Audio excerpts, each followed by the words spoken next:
আসসালামু আলাইকুম প্রিয় স্বপ্নবাজের দল, আশা করব তোমরা ভালো আছো। জগন্নাথ বিশ্ববিদ্যালয়ের ভর্তি পরীক্ষা বি ইউনিটের, সেটা হচ্ছে আগামী 30শে জানুয়ারি। তো তোমাদের সবকিছুই ওকে। বি ইউনিটের যত কিছু প্রয়োজন ছিল, যত ইনফরমেশন ছিল সবগুলোই দিতে পেরেছি পরীক্ষার আগে। তো এখন সর্বশেষ আপডেট যেটা, সেটা হচ্ছে সিট প্ল্যান নিয়ে। জগন্নাথ বিশ্ববিদ্যালয়ের বি ইউনিটের সিট প্ল্যানটা কোথায় দেখবে, কিভাবে দেখবে এবং সেটা কবে দেবে, সেটুকু একটু তোমাদের সাথে শেয়ার করার চেষ্টা করব।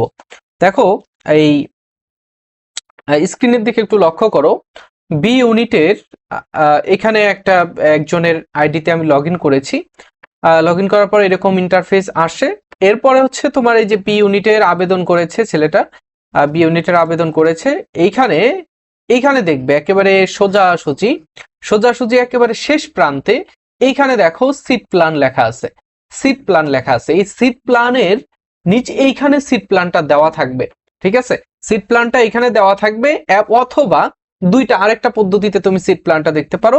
সেটা হচ্ছে যে তোমার এখান থেকে যে অ্যাডমিট কার্ডটা রয়েছে, অ্যাডমিট কার্ডে ক্লিক করবা। অ্যাডমিট কার্ডে ক্লিক করার পরে এই যে এখানে দেখবা এক্সাম সেন্টার রয়েছে। এক্সাম সেন্টার দেওয়া রয়েছে কোথায়? ঢাকা ইউনিভার্সিটি। নির্দিষ্ট করে বলা নেই যে ঢাকা ইউনিভার্সিটির এই বিল্ডিং এ, এই রুমে তোমার পরীক্ষাটা হবে, এত নাম্বার সিটে। আরেকটা বিষয় এখানে মনে রাখবা, সেটা হচ্ছে যে এই অ্যাডমিট কার্ডটা, এইটা যেটা রয়েছে, এটা তুমি ডাউনলোড করে রাখতে পারো। সরি, এখন তো শেষ হয়ে গেছে সময়।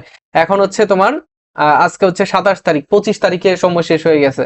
তো 25 তারিখে তুমি যে অ্যাডমিট কার্ড ডাউনলোড করেছো সেটাই তুমি প্রিন্ট করবা। ঠিক আছে, এখনো দেখো অ্যাডমিট কার্ডের মধ্যে ঢাকা ইউনিভার্সিটি লেখা আছে, সো পরিবর্তন করা হয় নাই।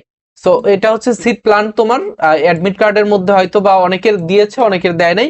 তুমি করবা, ওই আগে যে পদ্ধতি দেখালাম এইখানে এসে তুমি সিট প্ল্যানটা দেখতে পারবা। ঠিক আছে, আর যাদের অ্যাডমিট কার্ডের মধ্যে এসেছে নামটা, সেই অ্যাডমিট কার্ডটা অনুসারেই তুমি যাবা। ঠিক আছে, পরীক্ষার হলে।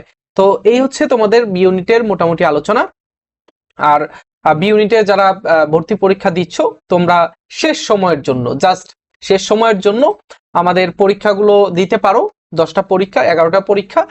তুমি জাস্ট 1-2 দিনের মধ্যে তুমি পরীক্ষাটা দিয়ে একটা মোটামুটি ধারণা নিয়ে 96টা প্রশ্ন বারবার সলভ করে তুমি এই পরীক্ষাগুলো দিতে পারবা। ঠিক আছে, পরীক্ষার ফি মাত্র 200 টাকা। তোমরা চাইলে এই এক্সাম বেসে জয়েন করতে পারো। জাস্ট এইখানে এক্সাম বেসে জয়েন করে তুমি যদি পরীক্ষা না দিয়ে জাস্ট আমাদের পিডিএফ গুলো চাও, আমাদের পরীক্ষার পিডিএফ গুলো নিতে পারবা, পরীক্ষাও দিতে পারবা, কোনো সমস্যা নাই। ঠিক আছে, সবই তুমি পেয়ে যাচ্ছ। পরীক্ষার আমাদের প্রশ্নের পিডিএফটাও এখনই দিয়ে দিব। আজকে আমরা গ্রুপে দিয়ে দিয়েছি লাস্ট সময়ে, কারণ এটাই হচ্ছে আমাদের লাস্ট সময়ের প্রস্তুতি। ঠিক আছে, এক্সাম ব্যাচ। তো তোমরা অনেকে আবার প্রশ্ন করো যে ভাইয়া মাত্র 2 দিন আছে, এখন এক্সাম ব্যাচে জয়েন করবো। এক্সাম ব্যাচটা শেষ সময়ের জন্যই। ঠিক আছে, ওকে। তো পরবর্তীতে দেখা হচ্ছে পরবর্তী ভিডিওতে, সাথেই থেকো। আল্লাহ হাফেজ, আসসালামু আলাইকুম।